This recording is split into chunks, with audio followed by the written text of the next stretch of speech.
आप सभी को नमस्कार। संस्कृत से संबंधित कोई भी एग्जाम हो गया, पीजी हो गया, फिर टीचर बीपीएससी टीचर हो गया, फिर आपको ठीक है बीए हो गया, फिर मैट्रिक इंटर कोई भी एग्जाम हो गया, घबराने की जरूरत नहीं है। बिल्कुल घबराना नहीं है। यहाँ जितना भी बताएंगे ना, प्रश्न एक भी मिस नहीं हो सकता है, चाहे पीजी क्यों ना रहे, फिर बीपीएससी टीचर ही क्यों ना रहे। टेंशन लेने का एक भी परसेंट नहीं है। आज पार्ट 2 पढ़ेंगे। इसकी सबसे बड़ी क्या विशेषता होने वाली है, आज जो हम लोग यंग संधि पढ़ेंगे, इसमें जो है ई के स्थान पे जो आप लोग सीधा य हलंत याद करते हैं, ओ के स्थान पे जो वो हलंत याद करते हैं, फिर री के जो स्थान पे आप लोग रो हलंत याद करते हैं। याद करने का चीज नहीं है व्याकरण को। अगर जब तक आप इस तरह से याद कर रहे हैं ना, तो समझिए कि आप सही ढंग से पढ़ ही नहीं रहे हैं। और सही ढंग से जो नहीं पढ़ रहे हैं तो फिर एग्जाम में कैसे बना पाइएगा। ठीक है, आज हम लोग पार्ट 2 पढ़ने वाले, और पार्ट 1 में हम लोग जो बताए हैं कि जो स्वर संधि है, जो संधि है, उसको किस तरह से डिवाइड किए हैं, आप लोग पार्ट 1 में जाके देख लीजिए। और आज जो पार्ट 2 में बताएंगे आपको, स्वर से स्थानीय स्वर, आदेश स्वर संधि, ये संधि का परिभाषा हो गया। संधि में एक और चीज बताना है आप लोग को, स्वर संधि के भेद। स्वर संधि के 8 भेद होता है, जो कि अमूमन आप लोग जो है 5 भेद पढ़ते होंगे, ठीक है, दीर्घ तक पढ़ते होंगे। जो एक्स्ट्रा पढ़ने की चीज है, पूर्व रूप पढ़ना, पर रूप पढ़ना, प्रकृति भाव पढ़ना, जो कि एग्जाम में जो है यहाँ से जो देख रहे हैं 8 प्रकृति भाव, पूर्व रूप और पर रूप, बहुत ही प्रश्न पूछा जाता है। फिर अयादी से और यन संधि में जो आप लोग कोई भी संधि होगी, अगर इस तरह से आप याद कर रहे हैं कि के स्थान पे यो हलंत आ रहा, ऊ के स्थान पे वो हलंत आ रहा, री के स्थान पे रो हलंत, यकीन मानिए कि आप पढ़ ही नहीं रहे हैं। सीधा समझिए कि आप पढ़ ही नहीं रहे हैं।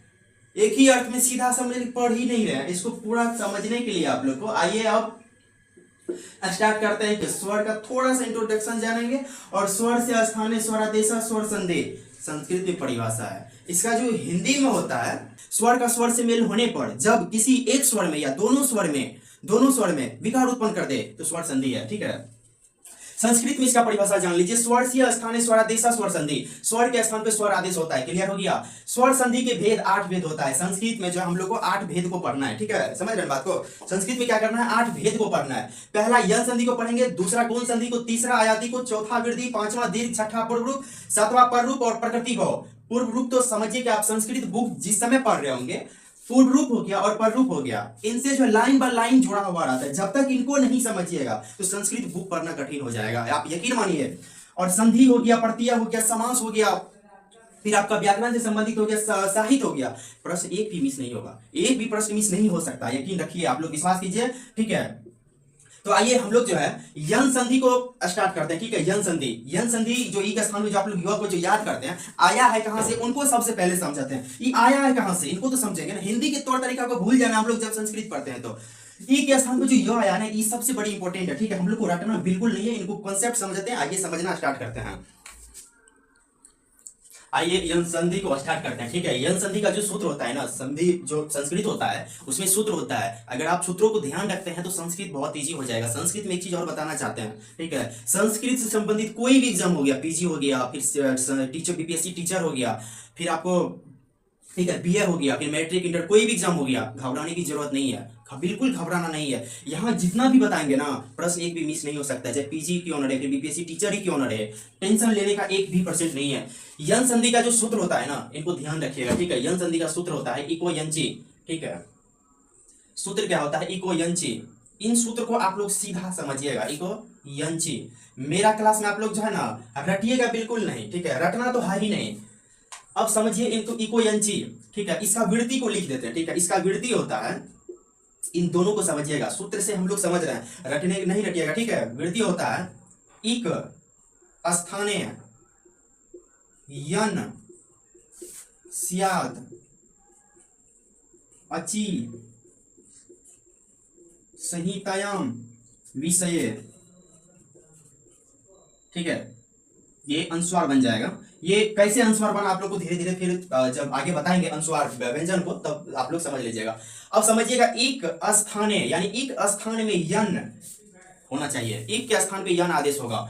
तो तभी जो आपको बताए थे कि ई के स्थान पे जो यो हलंत आता है, कैसे आता है, उनको जड़ से निकालने का प्रयास कर रहे हैं। याद करने का नहीं है। ठीक है, इसको जड़ से निकालने का प्रयास कर रहे हैं। आप इनको वृत्ति को नोट कर लीजिएगा, साथ में ध्यान रखिएगा। इसका सूत्र क्या हो गया, इको यंची। सूत्र क्या हो गया, इको यंची। वृत्ति क्या हो गया, एक स्थाने यन स्यात् अचि संहितायाम विषये। क्लियर कर लीजिएगा, इनको ध्यान में रखिएगा। ठीक है, संस्कृत पढ़ रहे हैं तो रटना बिल्कुल भी नहीं है। अगर रट रहे हैं तो सीधा समझिए कि संस्कृत पढ़ ही नहीं रहे हैं। हिंदी भाषा कहाँ से निकला है? तो यहीं से निकला है ना। ई के स्थान पे उसमें डायरेक्टे पढ़ते हैं। इसमें हम आपको बताएंगे ई के स्थान पे य कैसे आया, उन सब का ही चलिए समझते हैं। ई हो गया, ई का स्थान है यन स्यात्, इनको 2-3 बार पूरा कंप्लीट करिए। ई का स्थान है यन स्यात् अचि संहितायाम विषय, ठीक है। अब आइए, क्लियर हो गया। ई का स्थान जो होगा यन आदेश होगा, ई के स्थान पे यन आदेश होगा। क्या होगा? ई के स्थान पे यन आदेश होगा। ई का है क्या और यन है क्या, इनको समझिएगा। ई क्या होता है कि एक प्रतिहार है। ई क्या है? प्रतिहार है। प्रतिहार क्या होता है आपको व्याकरण टॉपिक में जाके देख लीजिएगा, बता दिया, और यहां भी बताएंगे। और यन क्या है? ये भी प्रतिहार है। यहां तक क्लियर हो गया। प्रतिहार का अर्थ होता है संक्षिप्तीकरण, और प्रतिहार संक्षिप्तीकरण, समझ रहे बात को। और प्रतिहार का जो सूत्र होता है आदि रत्यन संहिता, व्याकरण में सब कंप्लीट करवा चुके हैं। और इक यन प्रतिहार है। ये कहां से भी प्रतिहार फिर आता है कहां से? तो माहेश्वर सूत्र में, माहेश्वर सूत्र में कंप्लीट करवा दिया है। अब आइए यहाँ पे इक और यन, इसको कैसे निकालना है यहाँ पे हम इस आपको जो अभी इनको नोट कर लीजिए, ठीक है। और आइए माहेश्वर सूत्र को साइड में लिखते हैं, उसके बाद फिर समझाने का प्रयास करते हैं। इनको नोट्स कर लीजिए। तो आइए अब समझाते हैं कि इक स्थाने जो है, एक स्थाने जो आप लोग को वृत्ति बताए थे, एक स्थाने यन स्यात् अचि संहितायाम विषय, इसके स्थान पे कैसे आदेश होता है। आइए, अब ये दोनों बताए थे कि प्रतिहार था, इतना तो कंप्लीट हो गया। एक स्थाने, यहाँ पे ध्यान दीजिएगा आप लोग, ठीक है। एक ई है, ये क्या है? प्रतिहार, सॉरी माहेश्वर सूत्र है। इनको माहेश्वर सूत्र आप लोग जो है याद कर लीजिएगा, और बताने का ट्रिक भी बताए थे, ठीक है। करीब 20 मिनट का क्लास उस पर भी लिए थे। एक स्थाने यन स्यात्, ठीक है, प्रतिहार हो गया। एक स्थाने यन स्यात्, इसमें कुल वर्ण ले लीजिए आप, कुल कितना वर्ण है तो आप यहां से ले लीजिए। पूरा इनको निकालने का माहेश्वर सूत्र से निकला है, टोटल याद नहीं करना है, ठीक है। थोड़ा सा इनको जैसे समझ लीजिएगा तो पूरा इजी हो जाएगा, ठीक है। ई हो गया, उ हो गया, नो हो गया, इसके बाद फिर री हो गया, लड़ी हो गया, क हो गया, और अंतिम का जो हलंत्यम वर्ड है वो इत संज्ञा हो जाता है। कोई दिक्कत?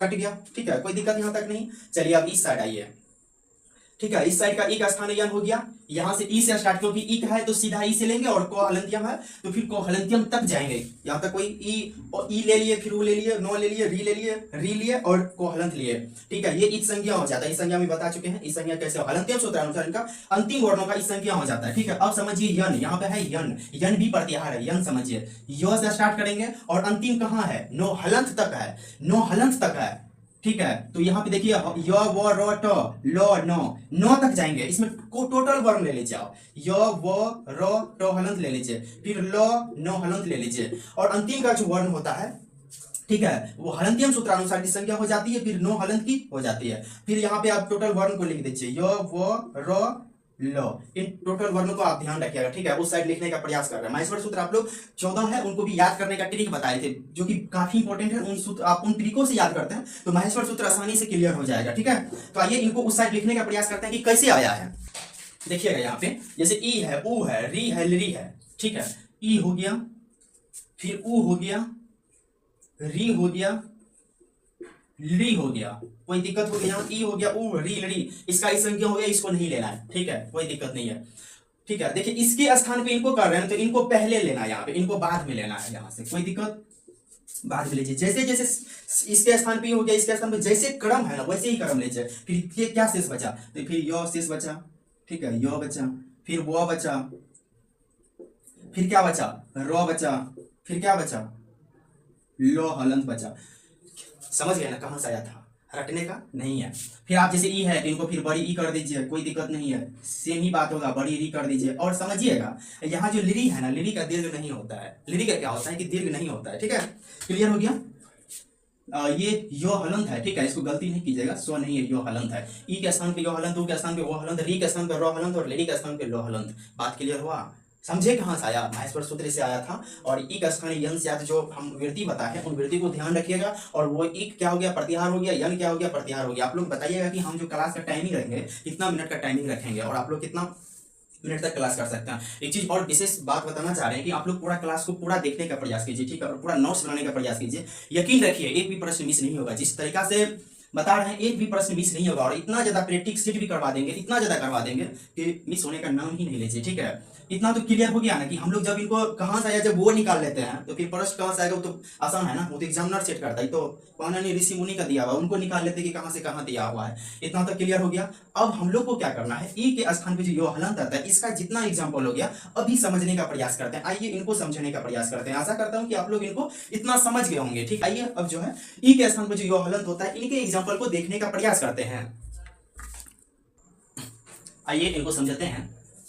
जो आपको बताए थे कि एक स्थान पे यो हलन कैसे होता है। ई के बाद जो है आपको एक ही चीज देखना है, ई के बाद असमान स्वर आना चाहिए। असमान स्वर, असमान स्वर का मतलब होता है जो स्वर है वो नहीं आना चाहिए, ठीक है। असमान का मतलब हो गया असमान, असमान समान नहीं होना चाहिए। क्लियर हो गया बात को। ई के स्थान पे यो, ठीक है। अब चलिए एग्जाम्पल से इनको समझाते हैं, ठीक है। एग्जाम्पल से इनको समझाते हैं। जैसे ही, ठीक है, ही प्लस एवं, और इनको जो है मैथ की तरीका से आज हम सोल्व करेंगे, मैथ की तरीका से, ठीक है। संस्कृत की तरीका नहीं करेंगे अप्लाई। और यहाँ पे समझिए कि ही है, और इसमें जो है जैसे ही को आप तोड़िएगा, ही को तोड़ने का प्रयास कीजिए कि ही कौन से वर्णों से मिलकर बना है। तो ही को सीधा इनको दो भाग कीजिए, तो एक ह हलंत हो गया, दूसरा क्या हो गया, ई हो गया। बात क्लियर हो गया। ह हलंत और ई के मिलने से ही बना है, इतना तक तो क्लियर हो गया। और इनको देखिएगा किस तरीका से तोड़ते हैं, और इतना इजी हो जाएगा ना कि एग्जाम में जो है ना इसको 1 सेकंड में बना दीजिएगा, सेकंड भी नहीं लगेगा, सिर्फ देख के बता दीजिएगा कि आंसर इनका ये होगा। इतना क्लियर हो गया। अब देखिएगा ई के जो बाद है, हम क्या बोले थे, असमान स्वर। असमान स्वर है ना, यानी ई तो नहीं है ना। अगर ई के स्थान पर फिर अगर यहाँ पे ई रहता तो फिर दीर्घ हो जाता, तो फिर नहीं है ना। क्लियर हो रहा है ना। ई के स्थान पे क्या है, कोई भी वर्ण हो गया, उसके स्थान पे सेम वर्ण नहीं होना चाहिए, समान वर्ण नहीं होना चाहिए। ई के स्थान पे ए हो गया, चलिए ठीक है। ई को क्या आदेश करता है, ई को क्या आदेश करता है, तो यो हलंत आदेश करता है। यहां तक क्लियर हो गया। देख लीजिएगा, ई को ही तो आदेश, छोटी ई रहे कि बड़ी ई रहे कोई मतलब नहीं है, छोटी ई रहे बड़ी ई रहे, यो हलंत आदेश करता है और समान स्वर में। क्लियर हो गया बात, वो यो हलंत बच गया। चलिए इनको लिखने का प्रयास करते हैं। ह हलंत प्लस यो हलंत प्लस ए धन, जिसको आप लोग धन भी कहते हैं, एवं। और समझिएगा एक चीज, ये ह हलंत है और यो हलंत है, और कोई भी हलंत वर्ड अगर पूरा होने के लिए स्वरों के पास जाता है, स्वर क्या करता है, उनको पूरा कर देता है, ठीक है। और समझिए कि ये जो है इनके पास जाएगा, ये बेचारा खुद ही आधा है, यानी खुद ही ये विकलांग है। विकलांग अगर विकलांग के पास जाएगा तो फिर क्या मदद कर पाएगा, वो तो मदद नहीं कर पाएगा, ठीक है। जो पूरा रहता है, जो अमीर रहता है, वही तो मदद कर पाएगा ना गरीबों का। तो जैसे ह हलंत है, ये तो पूरा नहीं कर पाएगा, चलिए ये आधार आ जाएगा, यहीं पर आ जाएगा। अब एक चीज और समझिएगा, ये डायरेक्ट इनके पास नहीं जा सकता है, क्योंकि रास्ता इनका जाने का एक ही है। समझ रहे हैं ना, ऐसे नहीं है कि छड़प के चल जाएगा, ह ए के पास तो नहीं जाएगा। ह पहले इनके पास जाएगा, पूरा करेगा तो नहीं करेगा, चलिए ये नहीं किया पूरा, ये जाएगा इनके पास, बोलेगा हाँ हम स्वर है, हम धनी है, हम तुमको पूरा कर देंगे, ठीक है। ये क्या करेगा, इनको पूरा कर देगा। तो समझिए ये क्या होगा, अधेर आ जाएगा, ये क्या होगा, आधार आ जाएगा, ठीक है। जैसे ह हलंत हो गया, ये जो पूरा किया, समझिएगा यो हलंत प्लस ए मिलने से क्या होता है, ये। कोई दिक्कत, यहां तक कोई दिक्कत, ठीक है। ह हलंत हो गया, मिलने से क्या हो जाएगा, ये, और जो था ए वो हम लगा दीजिए। क्लियर हो गया बात को। कितना इजी से समझे, कितना इजी से समझे। और इनको जो है ना फिर से तोड़ने का प्रयास कीजिएगा, इन्हीं वर्णों को। तो आइए हम ह ये वन को तोड़ के हम आपको बताते हैं, फिर से बताते हैं कि कितना इजी है और कैसे तोड़ना है। हम इनको जब जोड़ दिए हैं तो तोड़ भी देंगे। आइए हम तोड़ने का प्रयास करते हैं, ठीक है। आइए जो वर्ण हम इनको प्रूव किए थे, ठीक है, ही प्लस एवं को, इन्हीं वर्णों को हम तोड़ के सिखा रहे हैं कि फिर उस स्थिति में कैसे आएगा, संधि विच्छेद कैसे होगा। आइए ये भी समझना जरूरी है, ठीक है। इनको कैसे समझना है विस्तार से समझते हैं, ठीक है। आपको ध्यान रखना है, य से आगे आधा वर्ण होना चाहिए। बात क्लियर हो गया। य के आगे क्या होना चाहिए, आधा वर्ण होना चाहिए। य के आगे देख लीजिए, ह हलंत है, यहां तक तो क्लियर हो गया, ह हलंत है, ठीक है। यो जो यो है, यो को आप निकाल लीजिए यहाँ से, यो हलंत को आप निकाल लीजिए। यो हलंत को जब आप यहाँ से निकाले हैं तो फिर क्या बच जाएगा, इधर इधर क्या बच जाएगा, इसी ध्यान रखिएगा, गौर से सुनिएगा, देखिएगा भी। यो हलंत निकाले, यहाँ क्या बच जाएगा, एवं बचेगा, एवं बचेगा।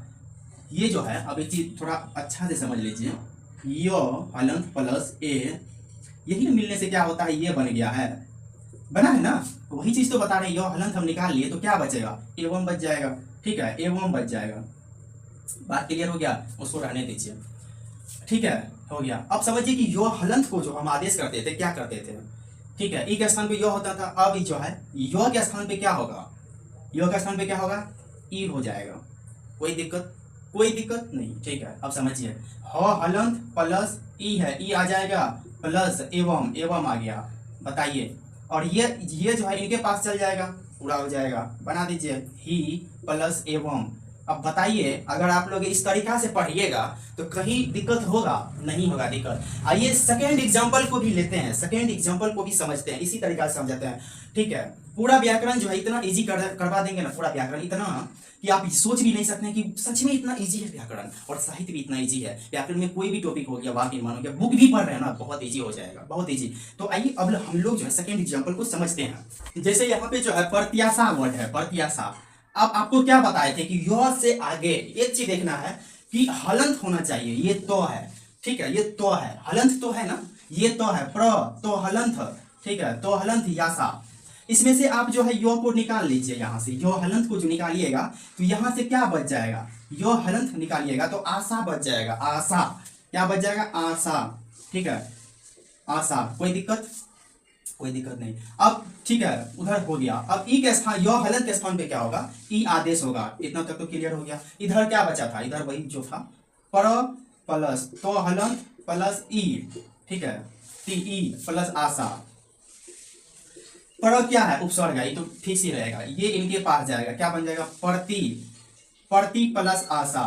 चलिए एक चीज हम इनको प्रूव करके बताते हैं, इनको जोड़ करके बताते हैं, क्या सच में ये सही विच्छेद हुआ है? इनको जोड़ भी देते हैं, ठीक है, इनको आइए जोड़ते हैं, ठीक है, इनको नोट्स कर कीजिए, इनको जोड़ने का प्रयास करते हैं। आइए इनको जोड़ते हैं, ठीक है। आपको क्या बताए थे कि ई के स्थान, ई के जो बाद है असमान स्वर आना चाहिए, तो असमान स्वर है, कोई दिक्कत नहीं है उसे।